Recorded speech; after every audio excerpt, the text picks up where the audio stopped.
Good afternoon and welcome to the next instalment in the Navigating the Crisis webinar series brought to you by Funding London and the London Growth Hub, presented by Business Leader. Today we're proud to have three incredibly successful British business leaders on our panel, and I'm honoured to be able to introduce them to you now. Whilst valuation has become the vanity of startup businesses, all three men have worked in multiple iconic startups and built companies generating tens of billions of dollars in revenue. They created and led unicorns before the term was even invented. They all started their careers at Oracle when it was a startup with just a few dozen people. After more than a decade at Oracle, Steve Garnett went on to co-create two other amazing companies, Siebel Systems and with Tom Siebel, and Salesforce with founder Mark Benioff. Steve, thank you so much for joining us today. Oh, I'm delighted to be here. I've really enjoyed helping on the Funding London clinics that we've been running, and the feedback's been good. So I'm delighted to see if we can share some ideas and have the audience take away some positive takeaways.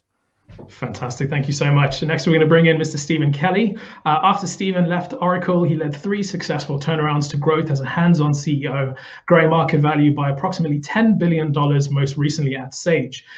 He was also the only business leader to run two FTSE 100 technology companies, and between 2015 and 2019, Stephen was appointed as the Prime Minister's business ambassador. Stephen, thank you so much for your time today. It's great to be here, Josh. Really excited about the panel discussion. Tough time for businesses, so delighted that I got asked by Stephen Sekendu, and I think between the three of us, we're very happy to help young entrepreneurs. Yeah, that's absolutely brilliant. After working at Oracle for over a decade, Sekendu Pal went on to work for the world's biggest bank, where he founded an organization which became a business generating $10 billion in revenue in emerging markets and spanning across 72 countries. He then worked in another highly successful startup and went on to create his own. Sekendu, great to have you with us today. Thank you, Josh. I'm glad to be here. Fantastic. Sekendu and Steve have continued to mentor the Mayor of London's portfolio of 150 plus startup companies over the last 3 years. All three men have been friends for over 30 years and share similar values. They are advocates of compassionate capitalism, which involves giving back to the community and supporting young aspiring entrepreneurs, both in this country and abroad. Gentlemen, again, as I said, thank you so much. We're very privileged to have you on the panel today. If you do have any questions for our panelists, please add them to the comments section and we may get to them later on. Firstly, Steve Garnett, I'm going to bring you in if that's all right. Sure. If the other panelists do have anything they'd like to add, please just let us know and we'll add you to the discussion. Steve, given the future is uncertain at this time, what changes do you believe business leaders need to make today to their business to get through the current crisis? Well, maybe the first comment is that I think most of the audience today is from small business, so I'll try and tailor my comments to be valid for small businesses as opposed to larger ones. I think it's fair to say that none of us have seen anything quite like what we're seeing today. For the whole world to simultaneously shut down has been unprecedented. However, I've been in small businesses and lived through some dark times in the past. I was at Oracle in the early 90s when they were very, very close to running out of cash, very close to closing their doors within days. And today, of course, there are 120,000 people in the world's second largest software company. But there were some dark times. And of course, during the dot-com crash that we had, we saw great companies like Cisco lose 80% of their valuation overnight, which was also very scary. And of course, 9/11 and the financial crash also had some very dark days. So we know there's some dark times at the moment, but and I'm not quite sure when they'll go away. But one thing's for sure is they will go away, and we will come out the other side. I'm absolutely confident of that. To come back to your question, the most important thing in changes that you make today is to come out the other side. There's no point in being at the other side saying, well, my business would have been great, but I lost it during the COVID crisis. So the most important thing to do is not to run out of cash. And you have to do that by discussing it with your stakeholders, that's your employees, your investors, and even your customers, just to make sure you've got a cash plan that is watertight and will see you through to the other side. And you have to be brutal on this point. you must not run out of cash. That said, often how you treat your stakeholders in this times of crisis will also define your brand coming up. So you have to be careful and thoughtful of how you do this. So that's point one: do not run out of cash. Point two, I'd say you have to overly communicate. You know, as a leader, and I think most of the audience on this call are leaders in some shape or form, then you make others better by your presence and your words. So you have to be optimistic. You have to lead from the front. I'm a big believer that in times of trouble, you lead from the front, and in times of triumph, you lead from the back. So the leaders on this call need to lead from the front. They need to over communicate. They need to go and talk to their stakeholders, their employees, their investors on a regular basis. And perhaps most important of all, talk to your customers. You know, there's a I think it was a Martin Luther King quote that famously in times of trouble said that you won't, I think he said something along the lines of, you won't remember the criticisms of your enemies in times of trouble, but you do remember the silence of your friends. So go talk to your customers, call your customers up, you as a leader, other people in your organizations, call them. One of the CEOs in my portfolio, I was having this conversation with him, said, are you talking to your customers? And he said, but Steve, they'll ask me for a discount. Well, of course they will. But that's a great opportunity. You say, sure, I can't go back and change existing contracts, but if you want a discount, maybe I can offer you a 13 for 12 contract. Maybe I can, if you pay cash up front, maybe I can offer you an extra discount. Or maybe I have some staff on the bench where I can deploy them to help you improve your customer success. So there's great opportunities in talking to your customers and overly communicating with them. They will remember this when we come out of the crisis. So don't run out of cash, overly communicate, and lead from the front. Yeah, no, absolutely. Those are all very, very good points. I know there's a lot of small business leaders, especially, who are really struggling at the moment. Do you believe that everyone can come out stronger after this pandemic? I think if your business is fundamentally good, yes, you can. I think if you have a compelling product for your customers, yes, you can. If you are managing the points I've just raised, yes, you can. I think it will certainly shake out companies where they were already struggling, and that's just Darwinianism, I guess. Sometimes that happens, and that's good. Yeah, no, absolutely. Thank you so much for that, Steve. Stephen Kelly, I'm going to bring you in next, if that's okay. Stephen, given that the ultimate aim for most business leaders is to grow their company, as Steve mentioned, cash is key. In these difficult times that we're living through now, how do you think that these leaders can pivot their companies to preserve cash? Yeah, I think that's a great question. And Steve's points around cash is the fuel of growth. And just thinking about it, probably the three of us have been through 5 recessions. And over the last 6 weeks, all of us have been sort of helping chief executives, almost like clinics for their business, to make sure they have a decent cash runway. Reality is, without liquidity, a lot of businesses will fail in this current environment. And Steve's point was very valid. I've actually posted a lot of blogs on LinkedIn and Twitter to help companies. So there's 3 points that are really critical around cash. Number one, probably about 4-6 weeks ago, most businesses created a reset plan. All previous plans were redundant for 2020. And the reset plan had a new revenue reality, which hopefully had very conservative assumptions. And then the team went about attacking the fixed costs and addressing the variable costs. And as Steve said, obviously a lot of the variable costs are people-based costs, so treating those with consideration, compassion. But the net result of that is they aligned their expenses against new revenue reality, and hopefully came out of that process with at least a 12 to 24 month cash runway. Now, again, our advice to businesses is really treat the government help, the Corona business interruption loans, treat the banks help, all these additional parties as almost like gravy, as contingency. But in your core business, just have a plan for survival.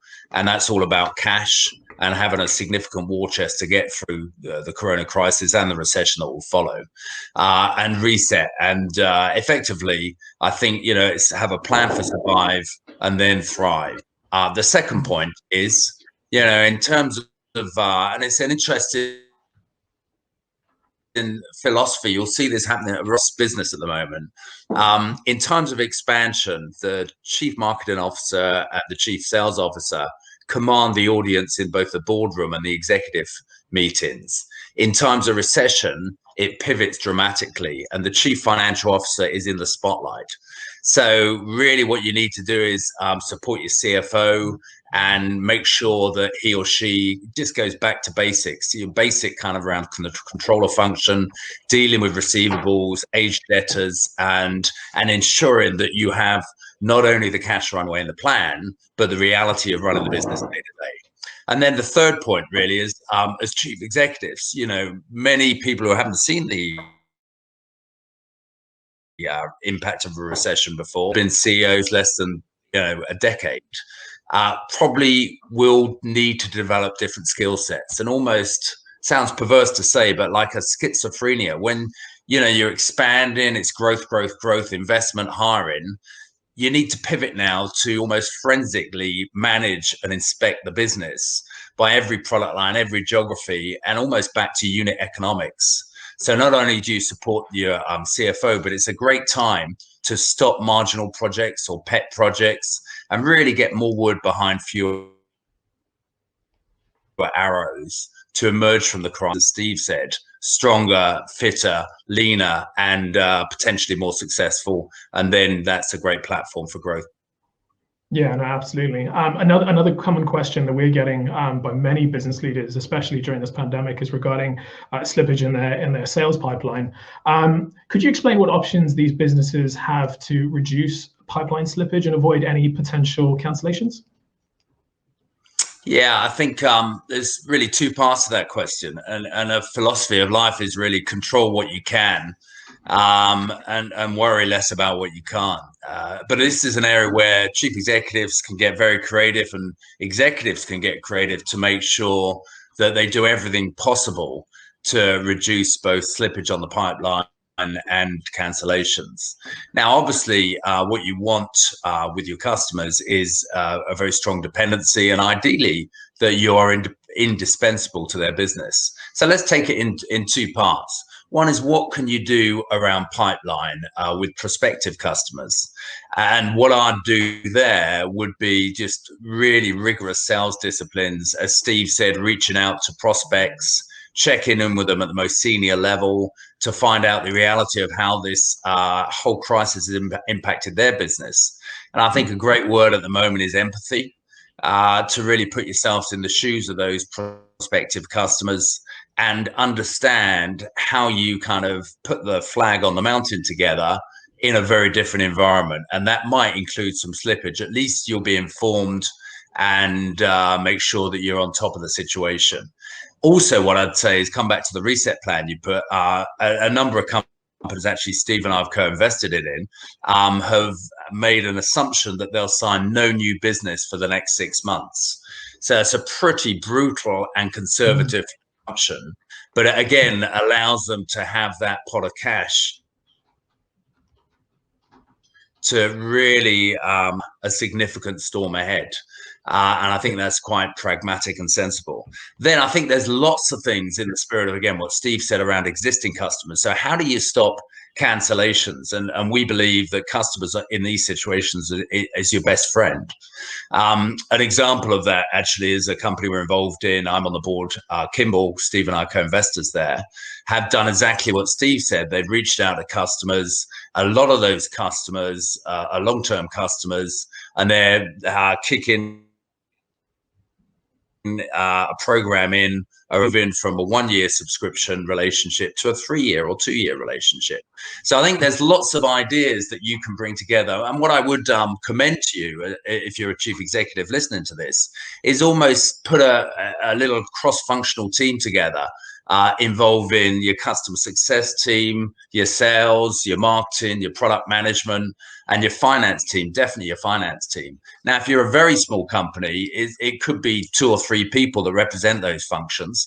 But think, what are the ways that we can make ourselves more indispensable to customers? And just a few ideas is if you can extend them and they've been a customer for a while, there is quite a high likelihood that they'd extend their contract with you. And either, ideas that Steve said, a 13 for the price of 12, or extending the contract to a 3-year contract, ideally with cash up front. Or if they are threatening to cancel, what can you do in their current situation to create more value, whether it's services or product, that really makes sure that they resist that temptation to cancel and kind of double down on a renewal. So I think it is the obvious things, extend the renewals where you can, have strategies proactively to reach out and halt any cancellations, and ultimately and enhance your cash position. But this is definitely a time, back to what Steve said, of leading from the front. It would be a disaster to put your head in the sand and be almost like the rabbits in the headlights here. You've got to kind of lead from the front, mobilize the team, and be very proactive, both with prospective customers and existing customers, to make sure that you survive as best you can through this crisis. Yeah, no, absolutely. That's great insight, Stephen. Thank you so much. So Kendu, I'm going to bring you in for a couple more questions. Relationships with your customers is key under normal trading circumstances, really, and arguably more important in times of crisis like we're living through at the moment. How do you believe that business leaders can ensure that their relationships with their customers outlast the current pandemic? Thank you, Josh. Since social distancing has minimized the personal interactions, it is very important that we focus on retaining our customers. And a few weeks ago, Steve Garnett came up with a fabulous idea. And he said, we should be calling our customers to ask about their well-being. The customers are our friends, as you heard a few minutes ago, and we shouldn't be silent. That provided me with input to develop a simple 5-step action plan for startup founders and CEOs, which I call HEART. So what is inside the HEART? Let me go through each letter of the word. H is to humanize your startup. That means let customers know that your company understands the dire social situations at play and cares more than simply making profit. E is to educate customers about how to interact with your company. In other words, tell them about all changes you made to your organizations and operations. A is to assure customers the company's value will continue. In other words, explain to them how you will continue to provide the things they have come to know and like about your company. R is to revolutionize what customers value about your business. In other words, tell them what innovative ways you are going to deal with the ongoing pandemic. And finally, T is to tackle the future. Establish a timeline for when you will be reassessing the changes to your company's operations. In short, this 5-step action plan is about give customers your heart during this difficult time. It will cultivate long-lasting goodwill with your customers, as Steve Garnett suggested, and help ensure they will stay with you in the future. So that's what people need to do to retain the relationship with customers, which will outlast coronavirus. Yeah, that's really interesting insight. Thank you for that. You mentioned, obviously, at the beginning of your answer about the government's social distancing guidelines, and a lot of companies have had to switch to remote working during this pandemic. What are the main ways you think that businesses can create a good remote working culture? And do you believe that remote working will become more a part of our lives, kind of in the post-COVID-19 world? Let me answer the first part, Josh. There are more than 10,000 books on Amazon, I found out this morning, on virtuality and how to lead remotely. Why do you think that is? This is because it is a hard thing to do, and managers have to actively work on it. So for me, number one is to make sure that team members constantly feel like they know what's going on. You need to communicate what's happening at the company level, because when people are working at home, they feel like they have been separated from their mothership. They wonder what's happening at the company with clients and with common objectives. The communication, as Steve Kelly was saying a little bit earlier, around those are very important. So you are emailing more and sharing more. Another thing is to ensure that no members feel like they have less access to you than others. So you have to be available to everyone equally. The second part of the question is, do I believe remote working will be norm post-COVID-19 world? The coronavirus pandemic has fundamentally changed the way many companies are going to operate for the foreseeable future. As governments and businesses around the world tell us to practice social distancing, remote work, what I call, is our new reality. Organizations, teams, and people will experiment more with virtual work. It is not that people are going to instantly adopt this new format of work, but this experience will expand our capacity. The positive aspect of this enforced changes we are finding ourselves in, it is that we are developing certain skills without realizing it that would give us in the future. That will help us in the future. Yeah. Finally, I think remote working will be the thing of the future. We better get used to it. And the new way of working is the way to enhance and improve our productivity. Yeah, no, absolutely. Those are all great points. Stephen Kelly, I believe you've got a little bit more to add on remote working yourself. Yeah, I think probably, and maybe Steve and Sukendo, we've been involved in all the companies, really a lot of companies in the last 6 weeks, and how the transitions happen from an office-based culture to remote working. Many of the companies did remote working before, but there's two things I'd say is, again, the innovation that I see in these times of crisis, just makes me very proud, actually. Loads of companies are out there doing fun things like bake-off quizzes, Monday morning, all hands meeting with the chief executive. So both formal cons, but also a lot of fun. One company actually is doing, where they got an office in Boston as well. They're doing a transatlantic challenge to challenge the Boston team to cycle to London quicker than the London team can cycle to Boston. So loads of great fun things where, just people have shown great humanity to make the best of a difficult situation. And the other thing I'd say is that a chief executive, I think Sukendo is absolutely right. This is going to be some of a new norm. And I think we have to be very sensitive, again, sort of back to Steve's point, of just caring for our employees and reaching out to them, and particularly around, mental health issues, because we're probably quite lucky. Maybe we've got gardens and stuff, but if you're on the 12th floor of a tower block in Peckham, and I like Peckham, but if you're up there with no garden, no balcony, and you've got young children running around when you're on Zoom calls, it's tough. Yeah. So I think some companies I've seen really had established something called mental first aiders, where they have a little program they've extended now with remote working, where they have a buddy program where more kind of established, experienced folks sort of put their arm around other colleagues who are working from home just to check in on a weekly basis.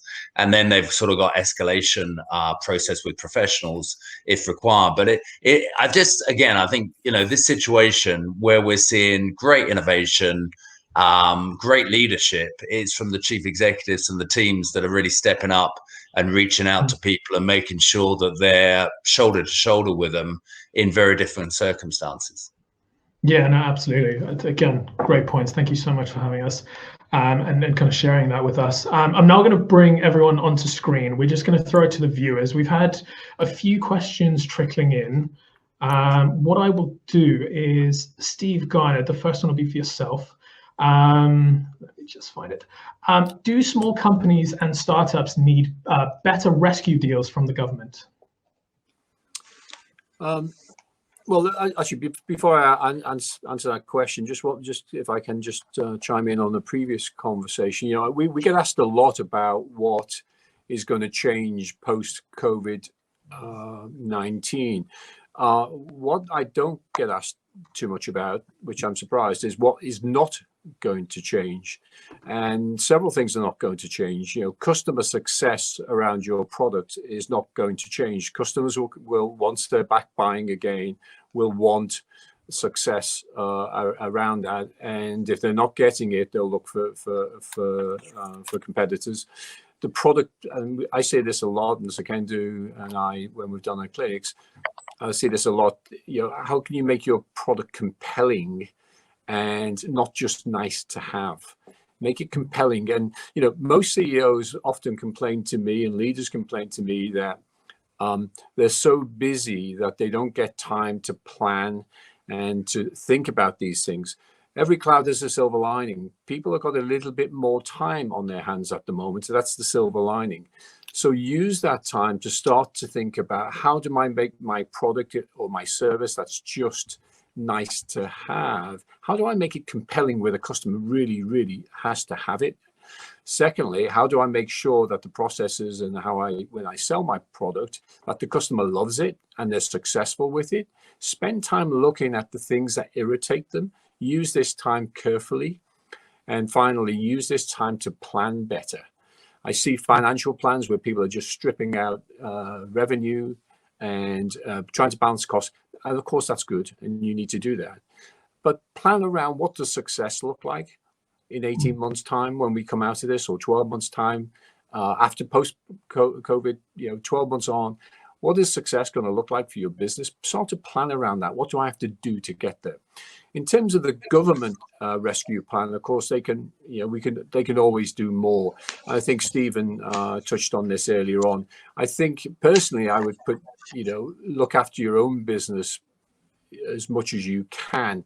I think once you start relying on governments and third parties outside of your immediate family, and your family to me is your employees, your investors, your angel investors, and your customers, I would go to them first and foremost. If the government can be of help, great. I would not rely on it personally. No, that's absolutely a very good point. Stephen, do you have anything else to add to that? Yeah.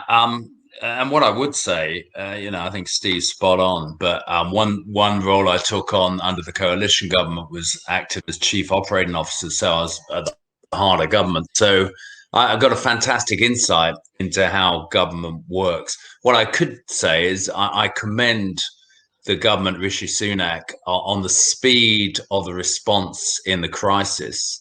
If we go back to the financial crisis, over a weekend, the main banks were saved kind of when Lehman collapsed. But governments didn't offer the massive bailouts that they've, we're into, I think it's over £330 billion now. And help for employees, for the self-employed, for small businesses, and also actually credit to them. Inevitably, when you do these government policies, some people will get missed, or they'll get caught in the cracks. And they've come up with a number of initiatives to try and make sure, you're never going to get one size fits all, but it's as good as it probably can be. So, credit to the government. But to Steve's point, I think you need to really look at the family to make sure you got a plan for success, and anything else, including the government help, should be gravy. Coming out of this, another factor, obviously, ultimately, we've got to pay for all this stuff.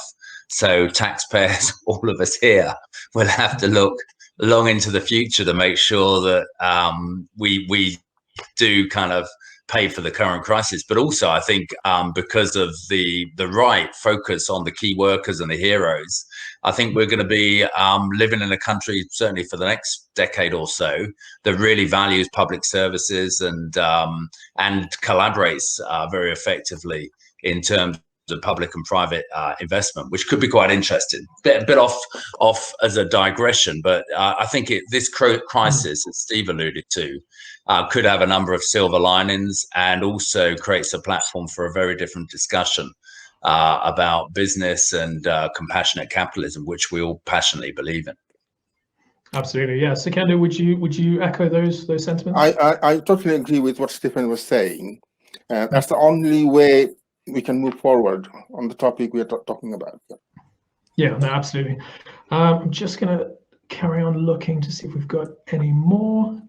Stephen Kelly, just gone down a little bit. What can large businesses do to help out SMEs and startups? Yeah, that's a really good question. And actually, I've seen some big companies, like I think Steve said, these crises bring out the best and the worst in humanity. I think 99.9% of leaders have really stepped up. Many of the companies we're involved in,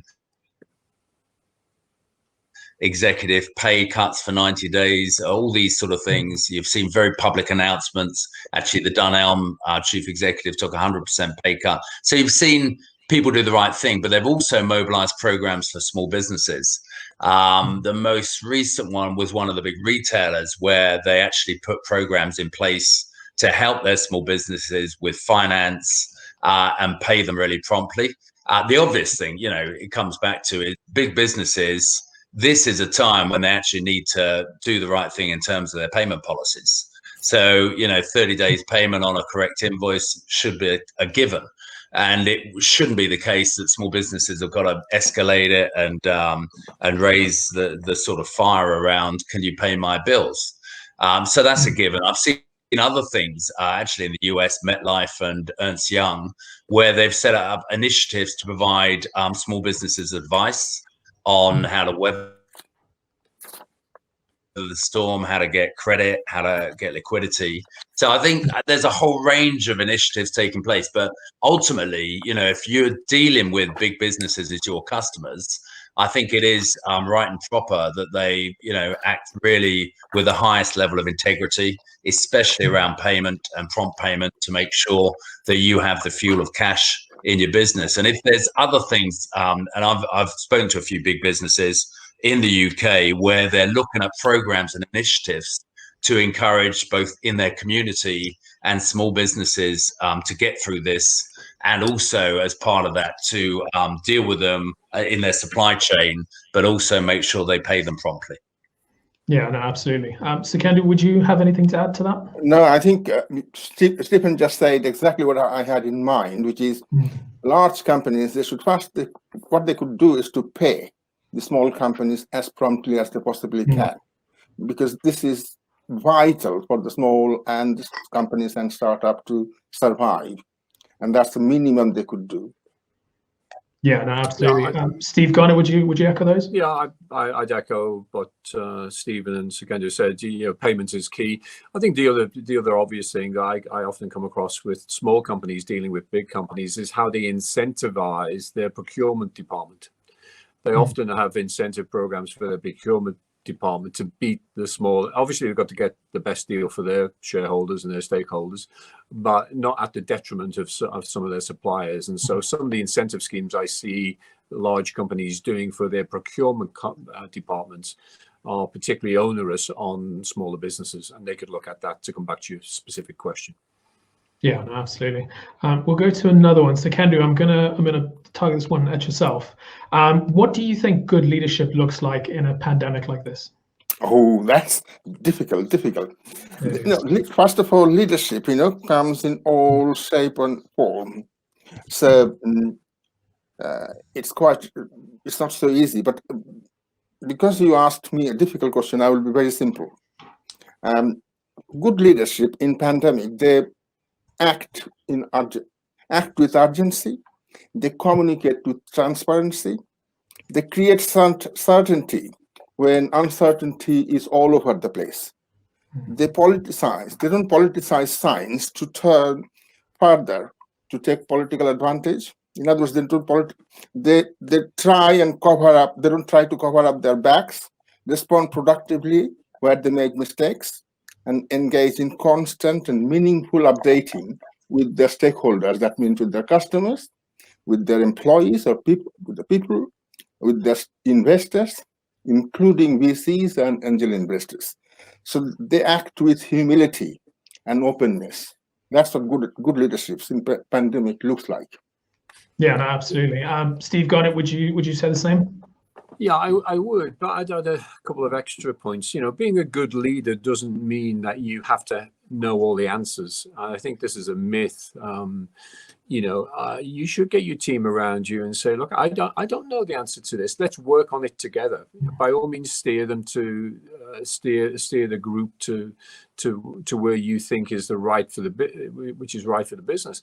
But you don't need to know all the answers. So there'll be a lot of leaders on this call who are fearful. That's okay. Be honest. Be open. Get your leadership team around you and say, I'm struggling with this. Let's work on it together. You'll come out stronger. You don't need, as the leader, to be the source of all answers, but you need to be the lightning rod that brings the answers out of your team. And as I touched on earlier on, I think, you know, lots of people will be scared inside your company from either their own livelihoods. They have mortgages and children and schools and what have you to pay. So it's in times of trouble that you have to lead from the front as a leader. When things are going great, lead from the back, let other people take the glory. But when times of trouble, be at the front, overly communicate, be open, honest, and direct, and overly communicate with them. And by your presence and your words, you will inspire people, even when you're not feeling confident. Try to be confident, and it will have a major effect on the people around you. And they will remember. They will remember when we come out the other side. They will remember that leadership. Yeah, no, absolutely. Stephen Kelly, I'm going to ask you something off the back of this. How do CEOs need to lead differently in times of crisis or recession, as we're going through now, to carry on growing? Yeah, I think, and it brings together what Sukhinder and Steve said. I think the visibility is really important. And the irony is that the CEO is probably working remotely as well, like everybody else. So in times of, I think it's very natural that in seeing just the level of human suffering and the sadness that Corona's brought on, that people have heightened anxiety, nervousness, and that may create, you know, a lot of activity and busyness, but we need to make sure it's the right activity. And I think, you know, even looking at the government daily conferences, they sort of serve a purpose of providing a bit of a rock, really. Now, the interesting thing for you as a chief executive, if you're tuned in today, all the independent surveys of employees suggest that you are the most trusted individual from your employee base. I think the data is 82 or 85% of employees trust their chief executive.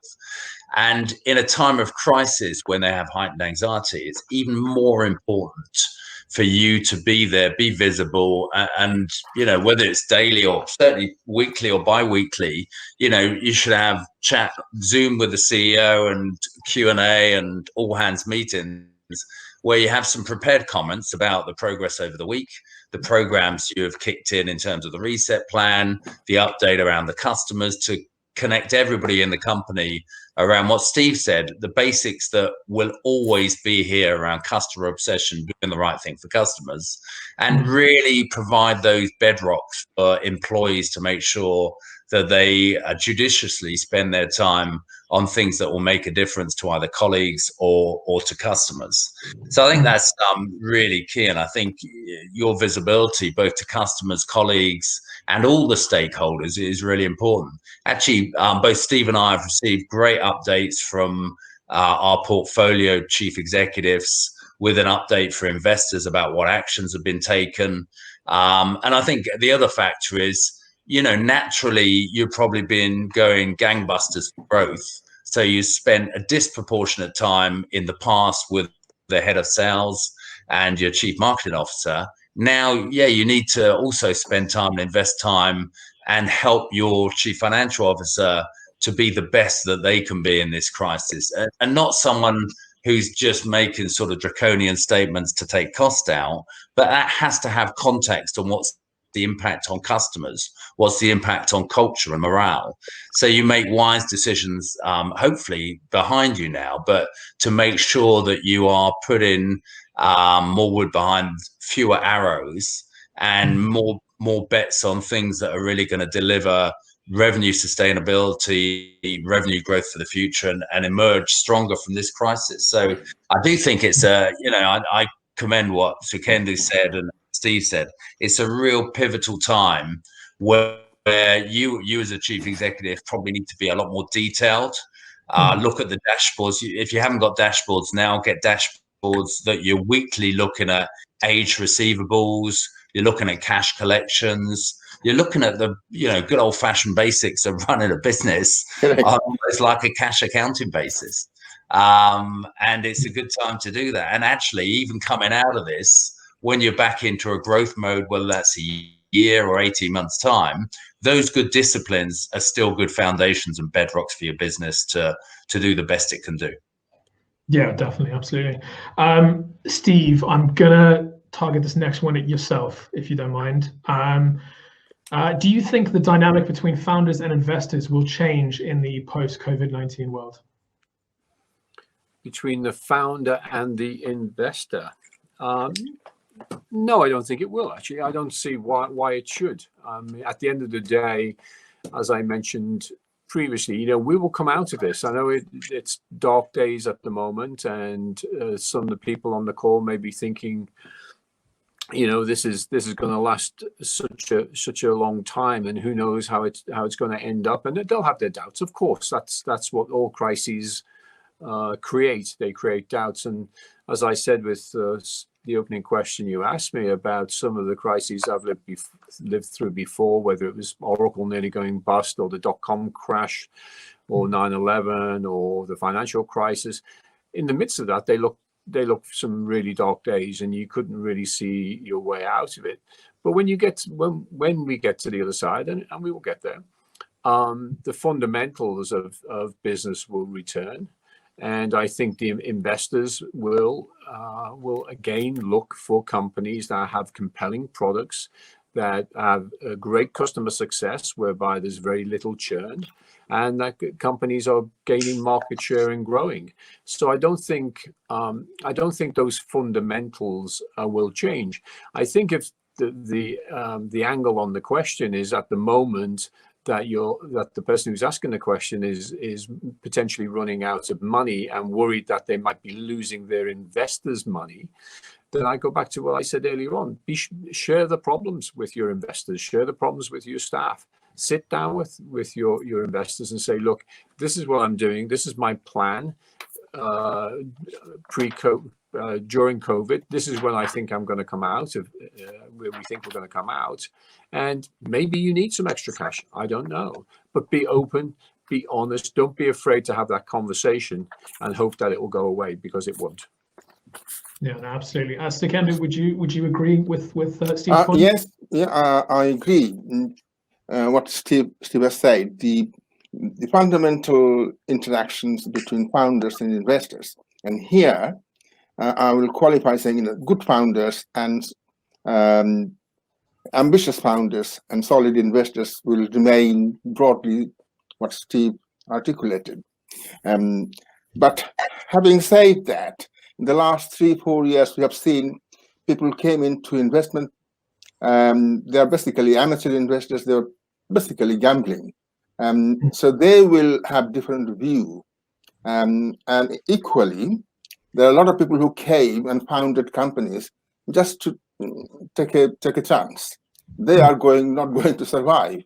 So I agree with Steve, but we've got to be careful about not mixing with the real investors and founders relationship with the sort of, how can I put it, the newer, more opportunistic founders and investors. Yeah, right? absolutely. Yeah, definitely. Stephen, would you agree?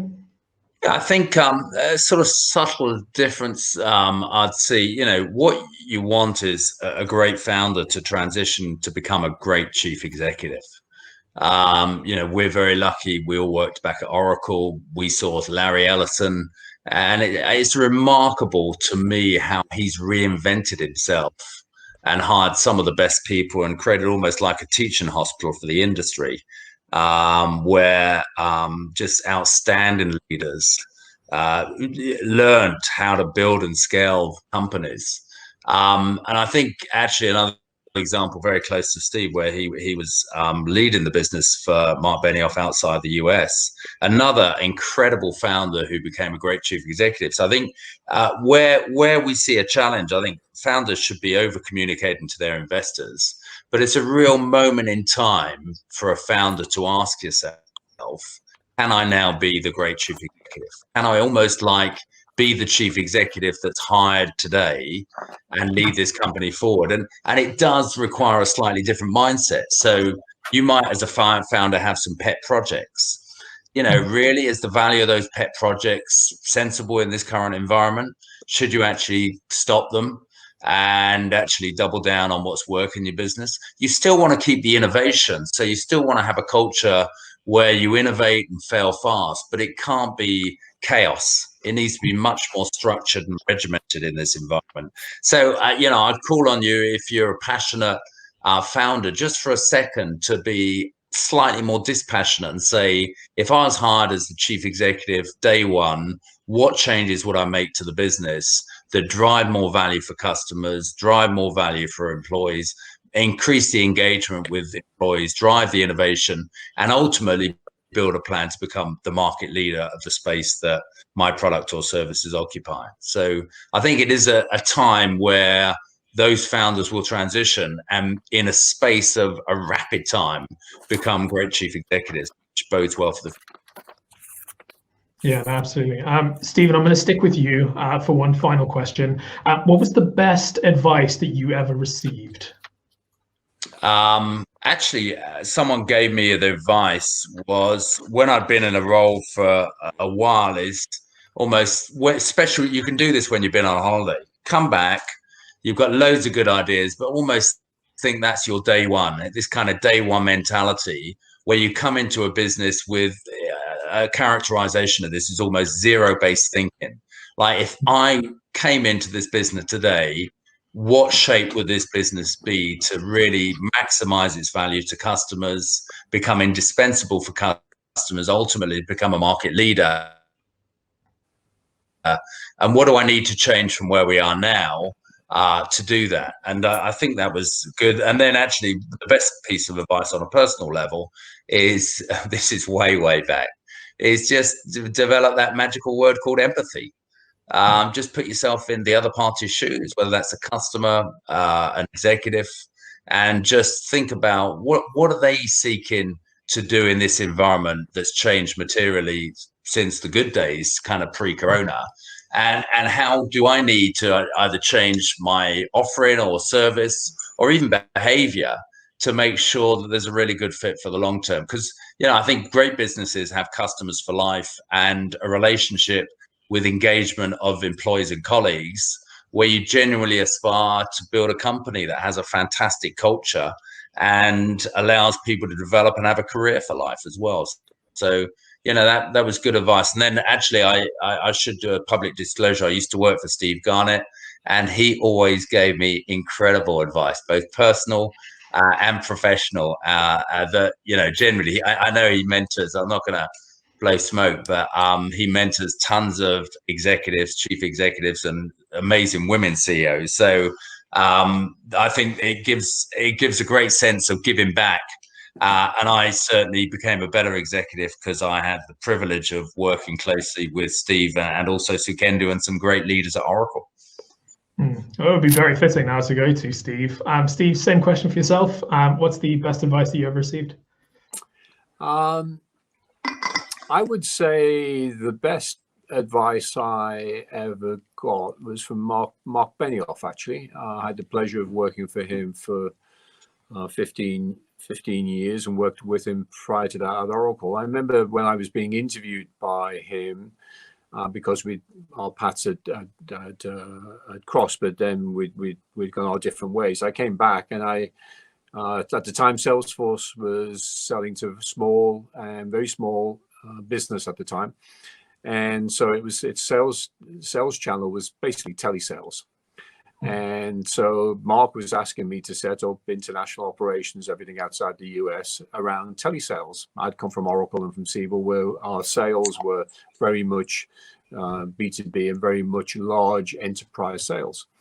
And we were sat in San Francisco over breakfast, and I said to him, Mark, I have to be honest. I don't think I know how to build a telesales operation for you. I've never done it before. I don't know how to do it. And he looked at me and said, Steve, neither do I. I don't know how to do it either. Just come and help me. We'll figure it out together. And that advice, and he continued that throughout my time working for him, was basically leaders, and a lot of leaders on this call today do not need to know all the answers. Even though you're the leader or you're the chief executive, be open with the people around you and say, I don't know. And I do that all the time, by the way. There's lots of things I don't know. In fact, virtually everything I don't know. I sit around and say, I don't know the answer to this question. It's a tough problem. Let's bring in the leadership team. Let's discuss it, and we'll come up with the answer. So the great piece of advice is, as a CEO or a leader, you don't need to know all the answers. Just be open with your people and then work together and come up with the answer. Yeah, no, absolutely. Sikandar, yourself, best advice that you ever received? It was Larry Ellison, the gentleman who founded Oracle. And this is in the context of what we are talking about. He said to me one day, and that was in Richmond, not far away from where I live now.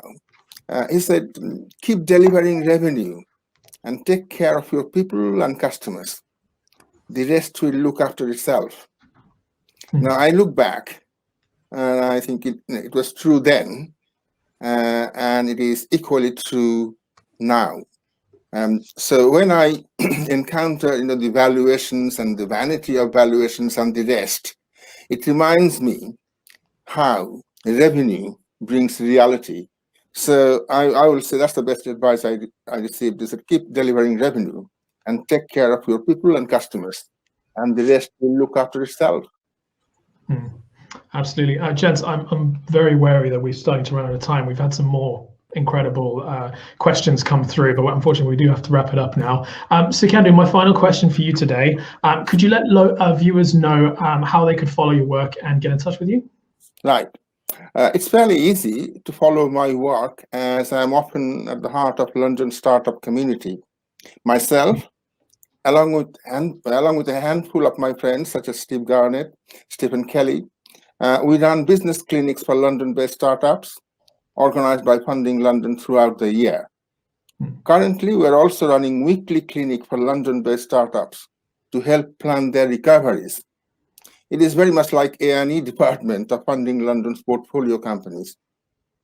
In addition to my day job, I also contribute to an outfit called Rock 100 Boston Roundtables, and I'm a guest at the London Business School's new venture development program. I can be contacted via Funding London, LinkedIn, Twitter. All right. Excellent. Thank you very much. Stephen Kelly, thank you for your time today. Same question for yourself. How can people follow your work and contact you?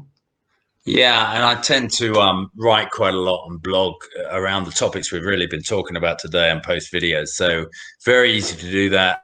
And the hashtag, the handle, on all social media platforms, Instagram, Facebook, Twitter, and LinkedIn is consistent. It's just at SKelly, CEO. So love, if you follow me, I'll follow you back, and we can start the conversation. Steve, myself, and Sikandar are really passionate about young entrepreneurs, both building great companies and also not recreating the same mistakes that we've made in our careers. So very happy to follow you, and really enjoyed being invited onto this today with Steve and Sikandar. Thank you very much. That's brilliant. Thank you. As we come to a close, Steve Garnett, how can people follow your work and get in touch with you? Sure, they can get in touch with me on Twitter at sgarnett, or I I'm very happy for people to directly email me, and I'm generally pretty responsive on emails. So that's steve.g.garnett@gmail.com. So once again, steve.g.garnett, 2 T's, @gmail.com. Fantastic. Thanks very much, Steve. Gentlemen, thank you again, once again for the live stream. Thank you to Funding London and the London Growth Hub for bringing us this incredibly insightful webinar. You will be able to watch it back after this is finished. Business Leader is the voice for UK business during this pandemic. For more insightful news and advice, please head over to our website. Lastly, thank you all for watching and taking part in today's session. Until next time, on behalf of all of us, stay safe and speak to you soon.